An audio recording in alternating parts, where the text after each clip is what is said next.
Hello everybody and welcome to another edition of Inside Guns with your host, me, the Yankee Marshal.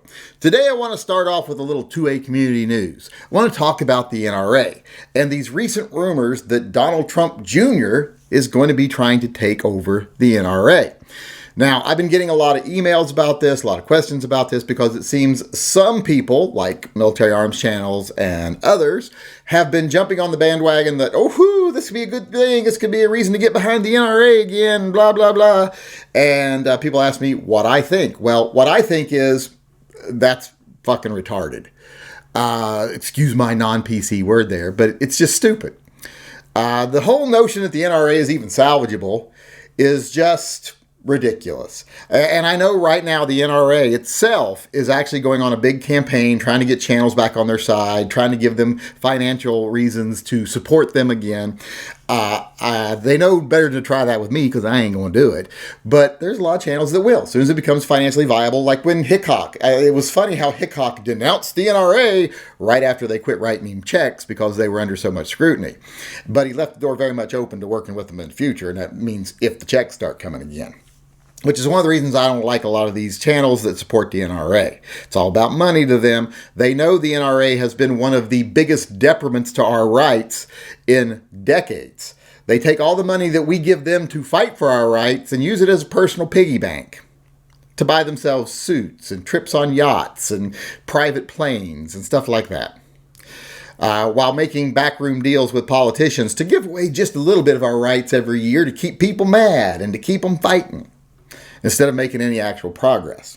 That ain't changed at the NRA. The NRA is rotten from the inside out. I know a lot of people love to pretend like, but there's some people in the NRA that are trying to take it back from like Wayne LaPierre, etc. They're not trying to bring back the old NRA. All they're trying to do is make it to where they get the big piece of the pie instead of LaPierre and his cronies. It's all about money and power and influence. So I know I'm not, to answer the questions, I am not supporting the NRA again, period. And any channel that is, I will say, at best, they're gullible. At worst, they're sellouts. And that's not the worst, but that's what they are if they're not gullible. And this whole notion that Don Jr., I want to address that actual aspect of this, is going to somehow be better for the NRA. Have we forgotten that the entire Trump family has to be scrutinized now whenever they're on the board of any nonprofit or not-for-profit, and they can't be on the board with other family members because they tend to treat them like their own personal piggy bank, just like Wayne LaPierre. So I don't understand why people think Don Jr. would be better with his track record on nonprofits. I don't know why anybody likes Don Jr., period, but that's between them and Don Jr., I guess. I don't really care. To me, he's just a rich kid from New York that has never done anything for me, so why would I care about him one way or the other? But one thing I don't like, and I will say this is just my own personal opinion, other people may not share this, why I would not want Don Jr. to be the face of the NRA is because the only connection he has to gun rights is that he's a big game hunter. I don't like those little dicked assholes. I don't care for big game hunters at all. If you go out and kill something like a lion or a zebra or something just so you can put a head on your wall, fuck you, you tiny dicked little pussy. I don't mind hunting. I think hunting is awesome. It's a way for people to put food on their table for themselves and their kids in a way that they can say, I did this. I'm self-sufficient. I don't mind that at all.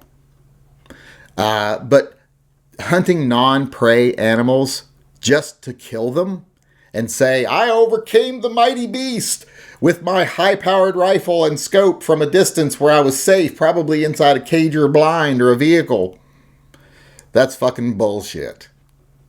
And it's all about masculinity and how little of it they have and how insecure they are in what little they do have, as far as I'm concerned.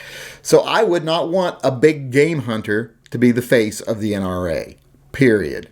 That's the only reason I dislike Don Jr. and Eric Trump, because of their big game hunting bullshit. If they didn't do that shit, I wouldn't care. And don't give me that stuff of, but the big game hunting is what funds and feeds people. No, that's been disproven 100 times over. This money goes into the hands of unscrupulous people in these countries, and no, it doesn't help the populations. Every environmentalist group, every conservationist group has just proven this bullshit claim that it somehow helps the animals and helps the people in these poor countries. It does not. So, don't want Don Jr. as the head of the NRA. Don't think the NRA is actually salvageable unless it gets burnt down first and rebuilt. So as far as Don Jr. taking over the NRA, no, that is not something I want to happen. Obviously, because of my feelings for Don Jr. And I just don't think it would help. I don't think it would do any different. All it would be is a different bag man at the front of the line. So I am not supportive of Don Jr. taking over the NRA, and I am not supportive of the NRA. And I am not going to start being supportive of the NRA again until the NRA is a different entity than it is now. That's all that will ever make me support the NRA again, is if we burn it to the ground and build it back right.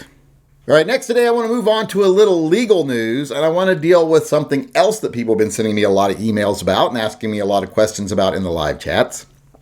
Now, this is a topic I'm not incredibly versed on, and I've been relying a lot on my viewers to educate me on, but it's the legal issues being faced by Polymer80 right now. A lot of people know that they have been charged of committing crimes by the ATF, and people are like, well, they've been sending out these Polymer80s forever, and according to the law, they're legal, and why are they suddenly illegal, and blah, blah, blah. Well, it isn't a case that the Polymer80 things are illegal. Let me assuage everyone's fears there. There's a lot of people that are fearful that if I bought a Polymer80 kit, I'm going to go to jail. No, don't worry about that. That's not the case right now.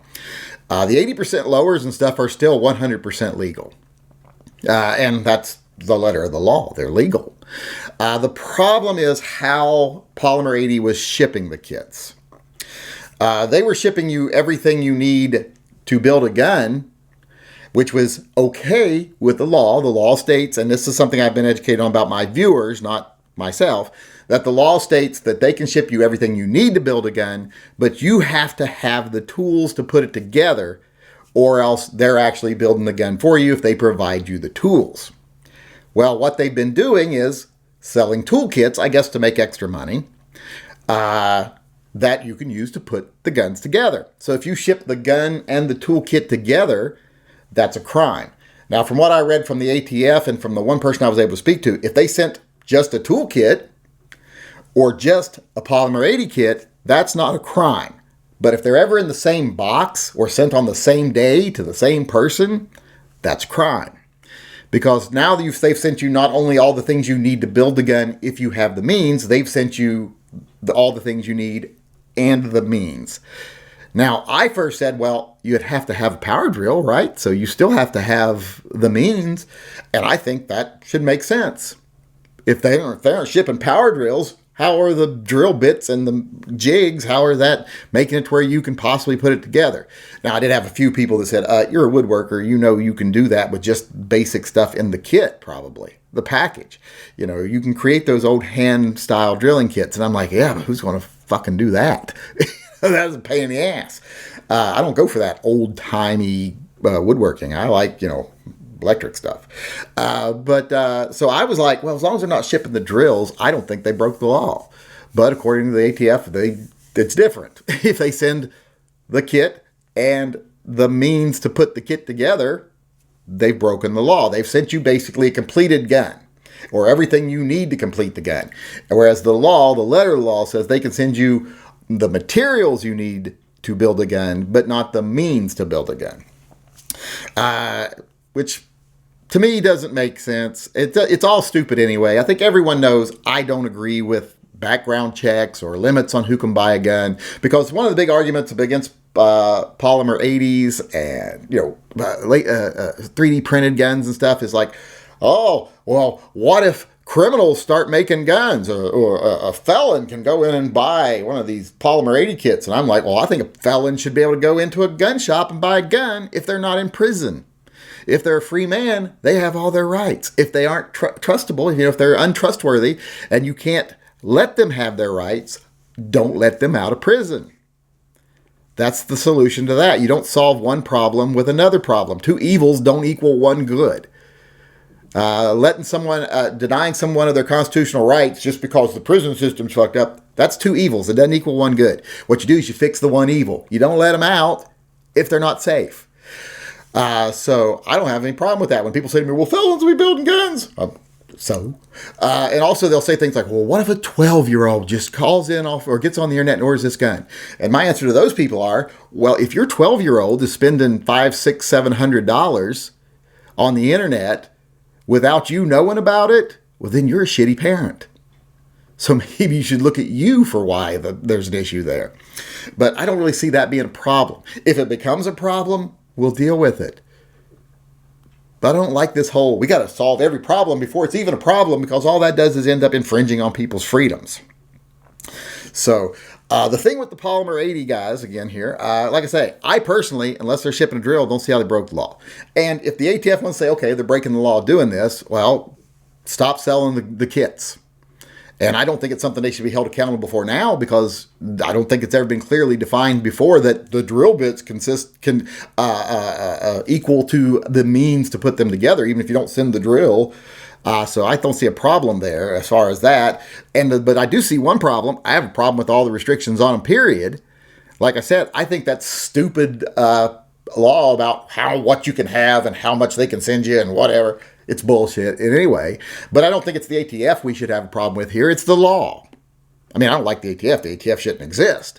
But in this case, it's the law that the ATF is enforcing that is the problem. So we need to get on our politicians to change this stupid law.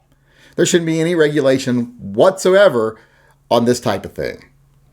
As long as you are of age and a free person, and I don't think Polymer80s was selling stuff to 12-year-olds were they? Don't they have a minimum 18-year age requirement or something? I'm not sure, but I'm assuming that. If I'm wrong, someone can slap me down here.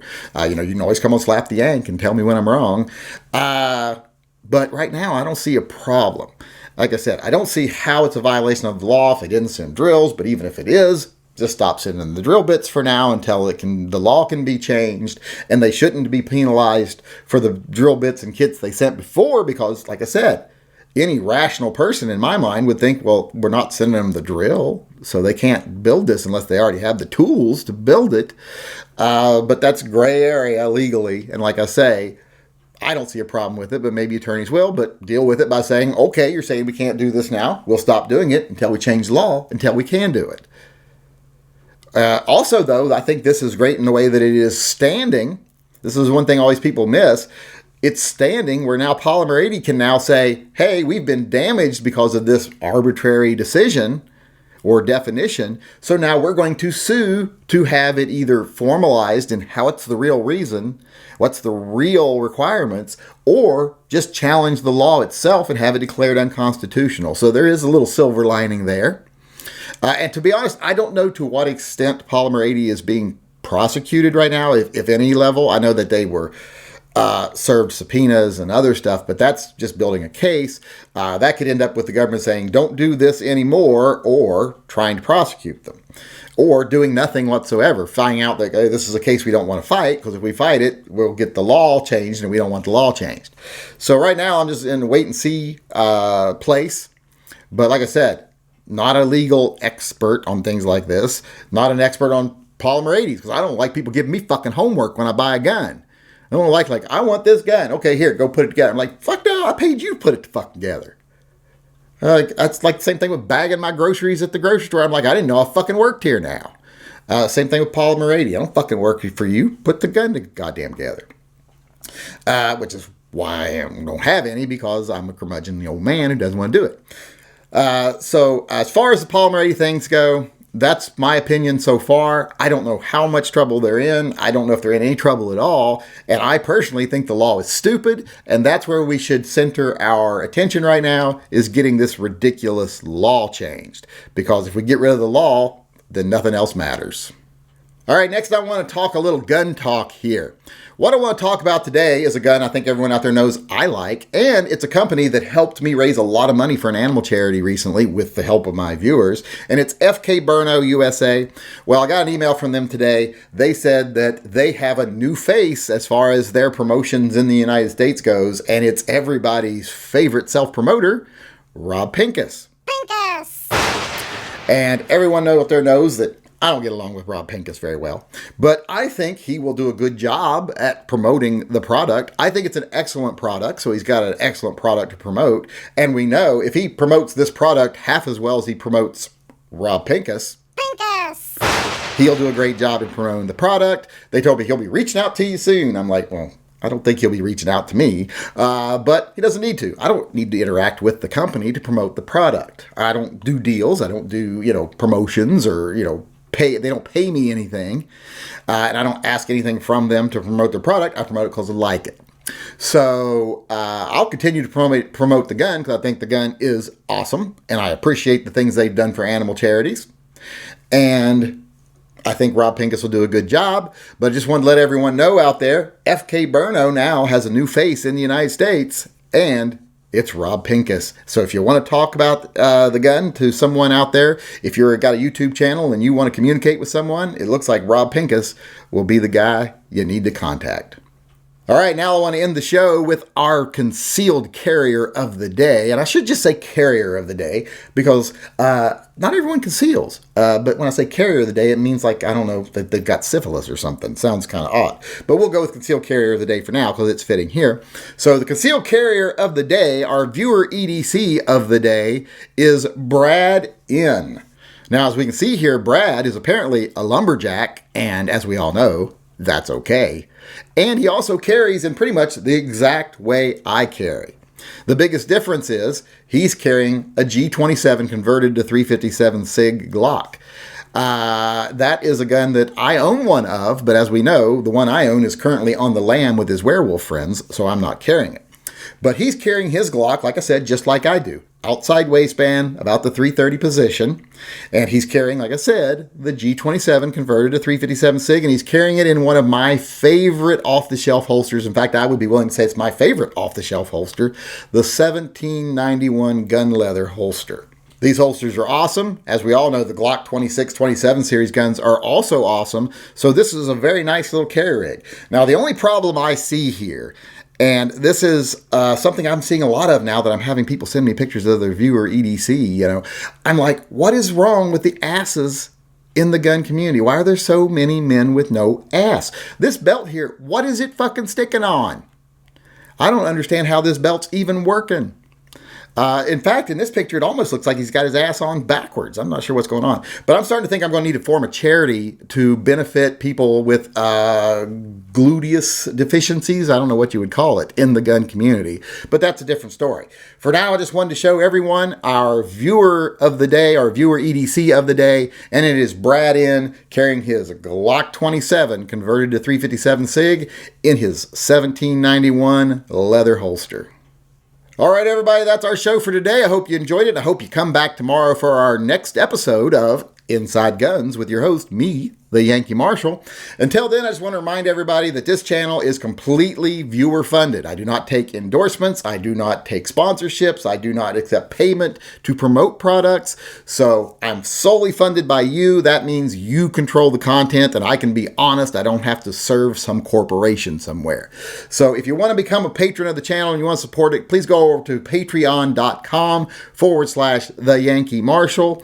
Over there, you could become a patron, choose one of the levels, whether you want a patch or a pin or whatever, or if you just want to donate $1 a month just to keep the channel going, please go over and do it. So for now, I'm just going to sign off and say, as far as the state of the world today is concerned, it is what it is. But in the future, if we all continue to work together, keep our wits about us, don't panic, don't give in to fear, and do the things I know we can do, what things will be in the future is a lot better.